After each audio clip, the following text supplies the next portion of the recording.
Tamil Nadu CM పీట మీద Tamil Nadu CM పీఠం మీద విజయ్ కూర్చున్న తర్వాత ఇప్పటి వరకు అధికారికంగా ఎక్కడా స్పందించని అక్కడి అగ్రనటుడు రజనీకాంత్ గారు తాజాగా మీడియా ముందు కొన్ని కీలకమైన వ్యాఖ్యలు చేశారు. అండ్ విజయ్ సీఎంగా ప్రమాణ స్వీకారం చేసే కంటే ముందు తమిళనాడులో కొన్ని అనూహ్య రాజకీయ పరిణామాలు జరిగాయి.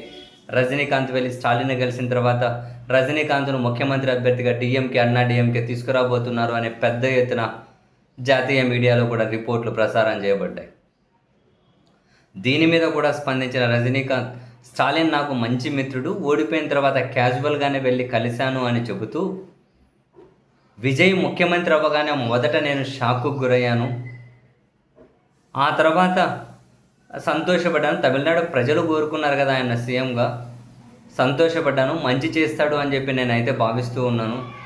విజయ్ని నన్ను కంపేర్ చేయకండి. నేను రాజకీయ పార్టీ పెట్టి ఎన్నికల్లో పోటీ చేసి ఉంటే నేను కూడా గెలిచేవాడిని, నేను అధికారంలోకి వచ్చేవాడినే. ఆయన విజయ్కి నాకు 28 సంవత్సరాల గ్యాప్ ఉంది. సో విజయ్తో నన్ను కంపేర్ చేయకండి. బట్ ఆయన సీఎం అవ్వగానే నేను షాక్కు గురయ్యాను అని చెబుతూ, విజయ్ సీఎం అయినందుకు నాకేమీ అసూయ లేదు, ఒకవేళ కమల్ హాసన్ కనుక సీఎం అయి ఉండింటే ఖచ్చితంగా అసూయ పడేవాడిని అని మీడియా ముందు చేసిన వ్యాఖ్యలు. విజయ్ గెలిచినందుకు షాక్ అయ్యా, నేను పోటీ చేసినా నేను అధికారంలోకి వచ్చేవాడిని, విజయ్ నన్ను కంపేర్ చేయకండి, 28 సంవత్సరాల గ్యాప్ ఉంది.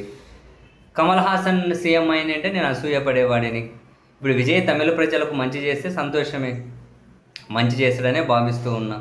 స్టాలిన్ నాకు మిత్రుడు కాబట్టి వెళ్ళి కలిసి అంతకుమించి ఆ కలయికి ఇంకేమీ వేరే పదార్థాలు అయితే ఏమీ లేవు. ఇది ఓవరాల్గా తమిళనాడు ఎన్నికల ఫలితాల మీద విజయ్ సీఎం కావడం మీద అటు షాక్ గురయ్యి, కమల్ హాసన్ అంటే అసూయపడేవాట, కమల్ హాసన్ సీఎం అయి ఉండింది.